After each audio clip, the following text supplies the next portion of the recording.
अल्हम्दुलिल्लाहि रब्बिल आलमीन वस्सलातु वस्सलामु अला सय्यिदिल मुरसलीन अम्मा बअदु फ़अऊज़ु बिल्लाहि मिनश शैतानिर रजीम बिस्मिल्लाहिर रहमानिर रहीम अस्सलामु अलैकुम व रहमतुल्लाहि व बरकातुहू। Dear children, today our topic is electric motor. I hope you have the book, notebook, pencil, etc. If you don't have any of the things, please collect it quickly. Before starting the lecture, we recite dua for increasing our knowledge. तमाम तलबा तमाम ही मदनी मुन्ने मेरे साथ मिल के पढ़िएगा अस्सलातु वस्सलामु अलैका या रसूल अल्लाह व अला आलिका व अस्हाबिका या हबीब अल्लाह रब्बि ज़िदनी इल्मा। अस्सलातु वस्सलामु अलैका या नबी अल्लाह व अला आलिका व अस्हाबिका या नूर अल्लाह। हमारा सब्जेक्ट फिज़िक्स क्लास 10 का जो टॉपिक है वो है electric motor. Before starting the lecture, physics unit number 17 का जो नाम है वो है मैग्नेटिज्म एंड इलेक्ट्रोमैग्नेटिज्म। इस लेक्चर से पहले हम 2 लेक्चर ले चुके हैं जिसमें हमने मैग्नेटिज्म से मुतालिक मैग्नेटिक फील्ड, मैग्नेटिक पोल्स और मुख्तलिफ़ चीज़ें पढ़ी थी। उसके बाद हमने सेकंड लेक्चर में इलेक्ट्रो मैग्नेटिज्म और उसकी कुछ एप्लीकेशन जानी थी। आज के जो लेक्चर में जो हमारे ऑब्जेक्टिव्स हैं, जो हमारे मकासद हैं, वो क्या क्या हैं पहले देख लेते हैं। सबसे पहले जान सकेंगे आज कि इलेक्ट्रिक मोटर क्या है, ये किस प्रिंसिपल पे काम करती है, ठीक है। उसके बाद फ्लेमिंग लेफ्ट हैंड का स्टेटमेंट क्या है, ये क्या कहते हैं और इसकी मदद से हम क्या चीज़ फाइंड आउट कर सकते हैं। उसके बाद डायमीटर वर्सेस वोल्टमीटर, यानी इन दोनों के दरमियान क्या क्या मुख्तलिफ डिफरेंसेस मौजूद हैं, ठीक है। उसके बाद स्टार्टिंग से लेके जो हमने आज तक जो जो चीज़ें पढ़ चुके हैं, इससे इम्पॉर्टेंट डेफिनेशंस, इम्पॉर्टेंट टॉपिक हम लेके इसको एक दफ़ा फिर से रिवाइज कर लेंगे इंशाल्लाह। अब बात करते हैं इलेक्ट्रिक मोटर की। इलेक्ट्रिक मोटर असल में है क्या? An electric motor is an electrical machine that converts electrical energy into mechanical energy. आपने बस इतना याद रखना है कि एक ऐसी मशीन है जो कि इलेक्ट्रिकल एनर्जी को कन्वर्ट करती है मैकेनिकल एनर्जी में, ठीक है। मोटर क्या है? एक मशीन है जो कि इलेक्ट्रिकल एनर्जी को कन्वर्ट करती है मैकेनिकल एनर्जी में। कैसे करती है? Most electric Motors operate through the interaction between the Motors magnetic field and electric current in a Y winding to generate force in the form of torque applied on the motor's shaft। फिर magnetic field और electric current की मदद से इस shaft पे लगाया जाता है टॉर्क। जैसे ही टॉर्क जनरेट होता है तो शाफ्ट क्या करती है? मूव करती है। जैसे शाफ्ट मूव करती है तो ऑटोमेटिकली उसमें रोटेशनल एनर्जी जनरेट हो जाती है। अब इस डायग्राम में देख सकते हैं कि इसमें यहाँ पे एक परमानेंट मैग्नेट मौजूद है, एक कॉपर लूप मौजूद है, बैटरी मौजूद है, ब्रशेस मौजूद हैं। ये तमाम की तमाम चीज़ें मोटर के अंदर मौजूद होती हैं जिसकी वजह से मोटर काम करती है, ठीक है। अब यहाँ पे जो मैग्नेट है इसके 2 पोल हैं, north pole, south pole. Red colour का जो नॉर्थ पोल है, वाइट जो है नीचे, ये है साउथ पोल। आप ये डायरेक्शन ऑफ मैग्नेटिक फील्ड देख सकते हैं, ये नॉर्थ टू साउथ यानी अपवर्ड टू डाउनवर्ड है, ठीक है। जैसे ही मैं बैटरी कनेक्ट करता हूँ उससे, तो इस लूप में इलेक्ट्रिक करंट पास होता है। जैसे ही यहाँ पे इलेक्ट्रिक करंट आएगा तो मैग्नेटिक फील्ड और इलेक्ट्रिक करंट की वजह से इसके अंदर एक टॉर्क जनरेट होगा, यानी टर्निंग इफेक्ट प्रोड्यूस होगा, इस टर्निंग इफेक्ट के प्रोड्यूस होने की वजह से ये इलेक्ट्रिक मोटर मूव करना शुरू कर देगी। ठीक, आपने यहाँ पे इतना याद रखना है कि इसके अंदर ये काम किस प्रिंसिपल पे करती है, वही प्रिंसिपल है जो हम पहले पढ़ चुके हैं, इलेक्ट्रो मैग्नेटिज्म। ठीक है, यानी इलेक्ट्रिक करंट और मैग्नेटिक फील्ड की वजह से शाफ्ट को रोटेट करवाते हैं। तो दूसरी चीज़, इसकी डेफिनेशन आपके जहन में होनी चाहिए कि ये एक ऐसी मशीन है जो कि इलेक्ट्रिकल एनर्जी को कन्वर्ट करती है मैकेनिकल एनर्जी में। अब बात करते हैं फ्लेमिंग लेफ्ट हैंड रूल की। ये क्या है, क्यों पढ़ते हैं इससे क्या क्या चीज़ें हम फाइंड कर सकते हैं। और इस डायग्राम में आप देख सकते हैं कि यहाँ पे एक तो मैग्नेट मौजूद है, ठीक है, एक कंडक्टर मौजूद है जिससे करंट पास हो रहा है राइट साइड की जानिब, नहीं लेफ्ट टू राइट जा रहा है।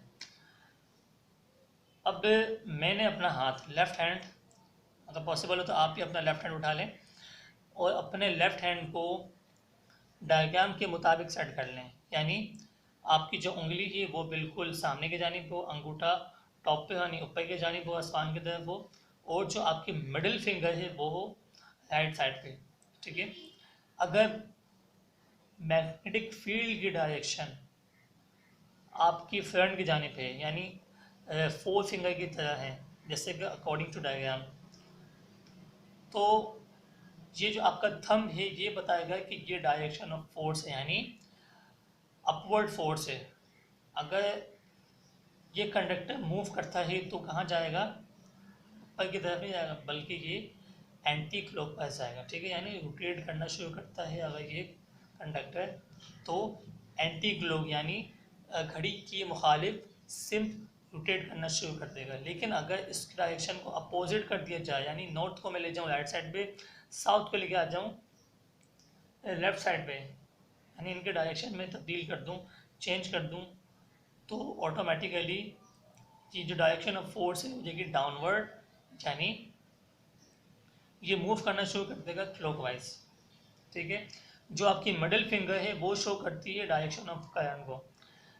जब कंडक्टर से मैंने करंट पास किया, ठीक है, यानी लेफ्ट से राइट की जानिब, तो ये जो आपकी मिडिल फिंगर है ये बताएगी कि भाई ये डायरेक्शन ऑफ करंट है, आपका थंब बताएगा डायरेक्शन ऑफ फोर्स है, और आपकी फोर फिंगर बताएगी कि ये मैग्नेटिक फील्ड की डायरेक्शन है।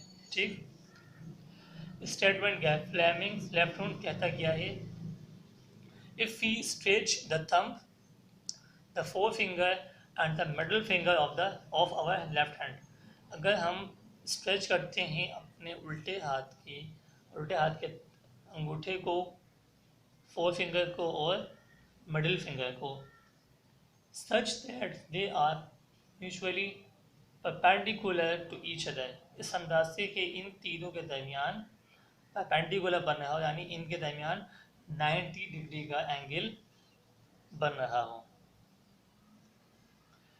तो थंब यानी अंगूठा किस बात को शो करता है, the direction of thrust on the conductor, यानी force on the conductor show करता है आपका ये अंगूठा। The four finger represent the direction of magnetic field, और जो आपकी फोर फिंगर है ये शो करती है कि भाई ये डायरेक्शन है मैग्नेटिक फील्ड की,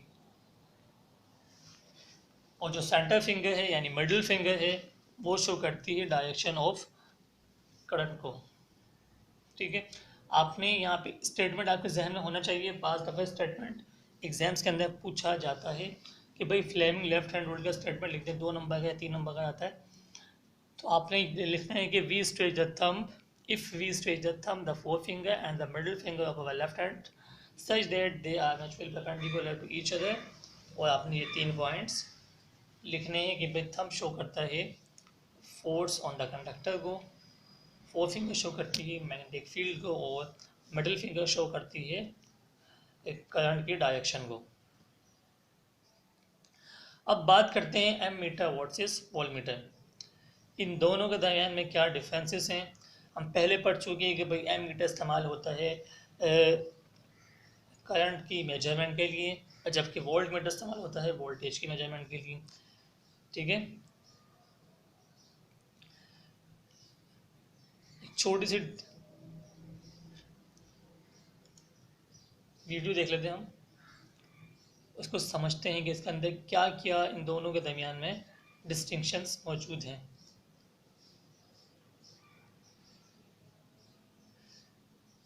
Ammeter, it is to be connected in the series in the circuit, ठीक है, यानी ये हमेशा कनेक्ट होगा सीरीज में, जबकि voltmeter it is to be connected in parallel in a circuit, और ये कनेक्ट होगा पैरेलल सर्किट में, ठीक है, यानी एम मीटर हमेशा कनेक्ट होगा सीरीज में और वोल्ट मीटर कनेक्ट होगा पैरेलल, ठीक है। एम मीटर की जो मेजरमेंट होती है वो होती है एम्पियर के अंदर, बाज़ दफ़ा इसका यूनिट होता है मिली एम्पियर, बाज़ दफ़ा होता है माइक्रो एम्पियर, यानी इसकी वैल्यू बहुत छोटी होती है, ठीक है। और जबकि वोल्ट मीटर मेजर करते हैं हम वोल्ट में, ठीक है।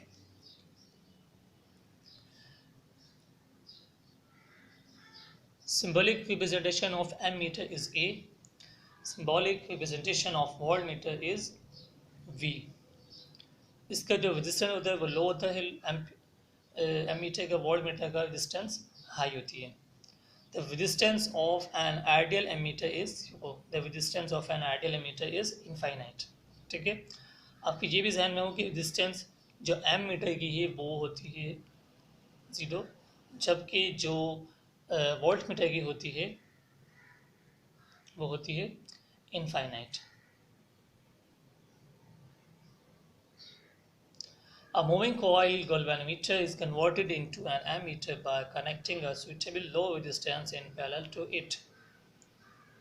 यानी गैल्वेनोमीटर को अगर कन्वर्ट करना चाहे एमीटर में, जैसे हम पहले कर चुके हैं पिछली वीडियो में, तो हम पैरेलल अटैच कर देंगे रेजिस्टेंस को, तो ऑटोमेटिकली गैल्वेनोमीटर कन्वर्ट हो जाएगा एमीटर में। जबकि वोल्ट मीटर की बात की जाए तो वोल्ट मीटर को हम गैल्वेनोमीटर में कैसे कन्वर्ट कर सकते हैं। A moving coil galvanometer is converted into a voltmeter by connecting a suitable high resistance in series to it. अगर हम वोल्ट मीटर को कन्वर्ट करना चाहें तो सीरीज में इसको लगा दें रेजिस्टेंस को, ऑटोमेटिकली ये कन्वर्ट हो सकता है। It is used to measure the amount of current flowing in the circuit, यानी ये सर्किट में मौजूद करंट को मालूम करने के लिए इस्तेमाल होता है, जबकि voltmeter is used to measure the potential difference in the circuit, और पोटेंशियल डिफरेंस को मेजर करने के लिए वोल्ट मीटर इस्तेमाल किया जाता है। Circuit must be disconnected in order to attach the ammeter.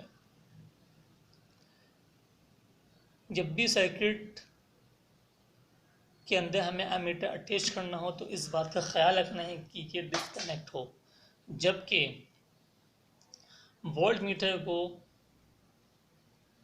Attach करना हो तो हमें इस बात का ख्याल रखना है कि सर्किट डिस्कनेक्ट ना हो, ठीक है। कंसिडर्ड एज लेस एक्यूरेट, अगर वोल्ट मीटर के मुकाबले में देखा जाए तो एम मीटर की जो एक्यूरेसी है जो बहुत कम है, ठीक है, जबकि वोल्ट मीटर की एम मीटर के मुकाबले में वैल्यूज़ की एक्यूरेसी कुछ ज़्यादा होती है, ठीक है।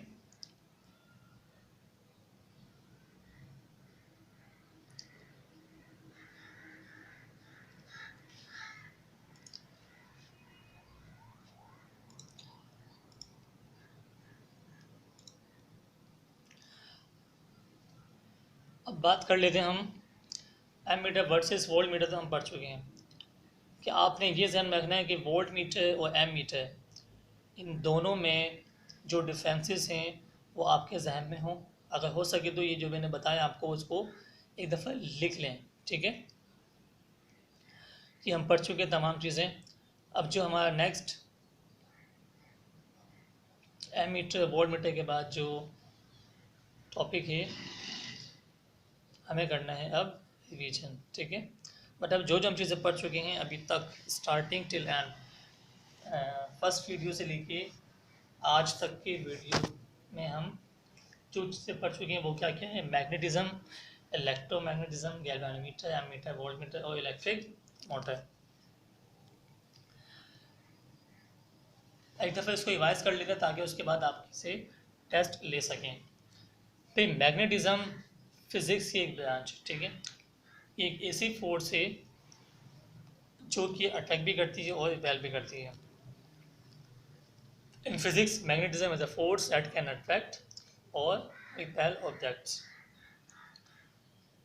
अगर अब बात करते हैं इलेक्ट्रोमैग्नेटिज्म की, ये भी एक ब्रांच है फिजिक्स की जिसमें हम स्टडी करते हैं इलेक्ट्रोमैग्नेटिक फोर्स को।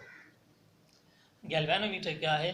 एक ऐसा इंस्ट्रूमेंट है जो कि हम इलेक्ट्रिक करंट को डिटेक्ट करने के लिए इस्तेमाल करते हैं। एमीटर इलेक्ट्रिक करंट को मेजर करने में इस्तेमाल होता है, जबकि वोल्ट मीटर इलेक्ट्रिक पोटेंशियल या वोल्टेज को मेजर करने के लिए इस्तेमाल किया जाता है।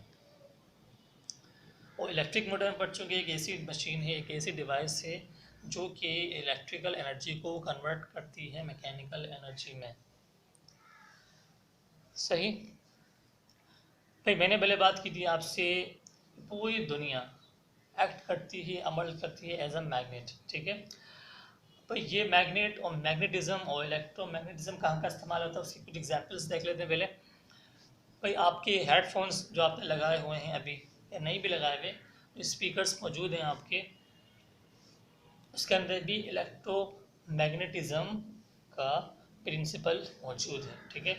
इलेक्ट्रिक बेल, इसमें भी इलेक्ट्रोमैग्नेटिज्म है।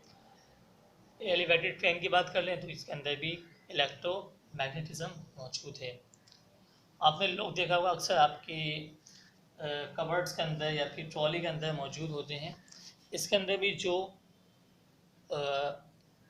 प्रिंसिपल है वो मैग्नेटिज्म ही का मौजूद है, ठीक है।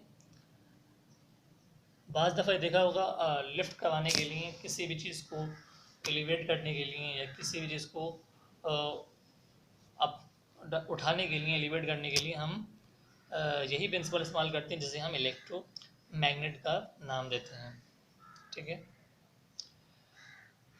इसी तरह मेडिकल फील्ड के अंदर भी बहुत ज़्यादा इस्तेमाल होता है, जैसे कि MRI मशीन के अंदर, इसके अंदर भी मैग्नेट और इलेक्ट्रोमैग्नेट का प्रिंसिपल इस्तेमाल होता है। और सैकड़ों की तादाद में चीज़ें मौजूद हैं आपके इर्द गिर्द। अगर देखा जाए तो आपका जो लैपटॉप है वो भी इलेक्ट्रोमैग्नेटिज्म उसके अंदर मौजूद है। आपका माउस हो गया, आपका मोबाइल हो गया, आपके रूम में लगा हुआ फ़ैन हो गया, और इसी तरह सैकड़ों चीज़ें आपके इर्द गिर्द मौजूद हैं जो कि काम करती हैं किस पे? इलेक्ट्रोमैग्नेटिज्म और मैग्नेटिज्म पे। जो उम्मीद है कि आपको तमाम चीज़ें समझ आ गई होंगी। अगर हो सके तो आपने इन तमाम चीज़ों की लिस्ट बना लेनी है ताकि आपके जहन में हो। आप जब सोचें किसी चीज़ को देखें तो आपके जहन में मैग्नेटिज्म और इलेक्ट्रोमैग्नेटिज्म की डेफिनेशन आए कि भाई इसमें ये चीज़ मौजूद है, ये चीज़ इस वजह से इस अंदाज से काम करती है, ठीक है। अब छोटा सा आपका टेस्ट लेते हैं। आपके टेस्ट में टोटल सवाल होंगे 12, ठीक। हर सवाल का जवाब देने के बाद आपको मिलेगा 1 नंबर। आपके पास पेंसिल मौजूद है, कॉपी मौजूद है, अपने सवाल का नंबर डालना और सिर्फ जवाब लिखना है। पहला सवाल, the magnetic field produced near the current semiconductor is options stronger, weaker, neutral, none of above. Question number 2, magnetic field must produce electric current, field coil, pole, split. Question number 3, it is used to measure potential difference. Question number 4, the parts of magnet which are concentrated in attraction or repulsion are called options poles, corners, fields, borders. Question number 5, an instrument which uses magnet to give direction is known as compass, motor, vacuum cleaner, magna lock. Question number 6, in flaming left hand rule thumb shows direction of force, direction of current, direction of magnetic lines, none of these. पहले इस तरह देख लें, आपके पास time है 30 seconds, एक दफ़ा पढ़ लें आप भी, भले ही इस वीडियो को पॉज कर लें, पॉज करने के बाद देख लें, ठीक है। चलिए हम जाते हैं नेक्स्ट क्वेश्चन पे। अगला सवाल, सवाल नंबर 7, क्वेश्चन नंबर 7 है electric charges can be separated into 2 types, single type, no type और 3 टाइप्स। क्वेश्चन नंबर 8 है magnetic effect of current is called magnetism, steady current, electric current, electromagnetism. आप समझिए भाई, सवाल तो पूछो, मैं जवाब नहीं दे, ये भी आपका टेस्ट है। टेस्ट मुकम्मल होने के बाद आखिर में इंशाल्लाह मैं आपको इसके जवाब दूंगा। क्वेश्चन नंबर 9 है MRI machine is an example of magnetism, electromagnetism, both, none of this.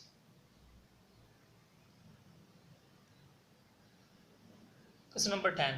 Like poles have force called attraction, repulsion, no force, constant force. Question number 11 है magnetic materials include steel, iron, nickel, all of them. Question number 12 है Earth acts like a ball, power, magnet, none of above. भाई ये सवाल तो हमने देख लिए हैं, अब इसको भी आप देख लें, एक दफ़ा पढ़ लें, आपके पास टाइम है, ताकि हम इसके जवाबात की तरफ बढ़ सकें। मुझे उम्मीद है कि अक्सर तलबा ने इसके जवाबात लिख लिए होंगे अपने पास, चाहे सही लिखें गलत लिखें, लेकिन लिखना है आपने लाजमी, ठीक है। अब इसके जवाबात देख लेते हैं, इसके आंसर्स क्या हैं। पहले सवाल का जो जवाब है, क्योंकि कंडक्टर के जो नज़दीक प्रोड्यूस फील्ड होती है वो बहुत ज़्यादा स्ट्रॉन्गर होती है, बहुत ज़्यादा ताकतवर होती है, उस पर अट्रैक्शन ज़्यादा होती है, ठीक है। तो इसका जवाब है स्ट्रॉन्गर। क्वेश्चन नंबर 2, जो फील्ड मैग्नेटिक फील्ड प्रोड्यूस करता है वो क्या करता है, इलेक्ट्रिक करंट, ठीक है। Option number 1। सवाल नंबर 3 का जो जवाब है वो है वोल्टमीटर, जो कि पोटेंशियल डिफरेंस मेजर करने के लिए इस्तेमाल होता है। सवाल नंबर 4 का जो जवाब है वो है पोल्स, क्योंकि पोल्स ही अट्रैक्शन और रिपल्शन पोल्स के कॉर्नर्स पे ज़्यादा होता है, ठीक है।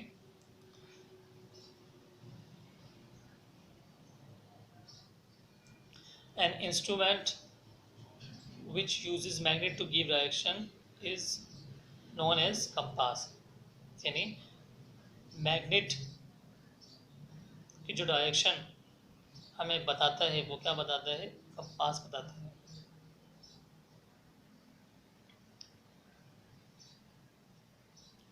फ्लेमिंग लेफ्ट रूल में थंब क्या शो करता है, डायरेक्शन ऑफ फोर्स शो करता है, ठीक है। Question number 7, electric charges can B separated into single type. Question number 8, magnetic effect of current is called electromagnetism. MRI is an example of both, यानी इसमें magnetic effect produce होता है, electromagnetism की भी इस्तेमाल होता है, यानी मैग्नेटिज्म भी है इसमें और इलेक्ट्रोमैग्नेटिज्म भी है। लाइक पोल्स है फोर्स ऑफ रिपल्शन, यानी एक जैसे पोल हमेशा आपस में रिपेल होते हैं। Question number 11, magnetic materials include steel, iron, निकल, ऑल ऑफ देम। ये तमाम के तमाम ही क्या हैं, मैग्नेटिक मटेरियल्स हैं। Earth acts like a ball, oval और मैग्नेट और नन ऑफ द अबव। भाई ये जो ज़मीन है वो किस तरह एक्ट करती है, लाइक अ मैग्नेट। उम्मीद है कि आपने सवालात और जवाबात समझ लिए होंगे। ये भी उम्मीद है कि आपने अक्सर सवालात के जवाबात सही दिए होंगे, गलत भी दिए, कोई मसला नहीं है। एक दफ़ा आप इस वीडियो को दोबारा देखिएगा ताकि आपको ये तमाम चीज़ें बआसानी याद हो सकें। अब नेक्स्ट यूनिट तक के लिए हमें इजाज़त दें। जज़ाकल्लाहु खैर। अस्सलामु अलैकुम व रहमतुल्लाहि व बरकातुहू।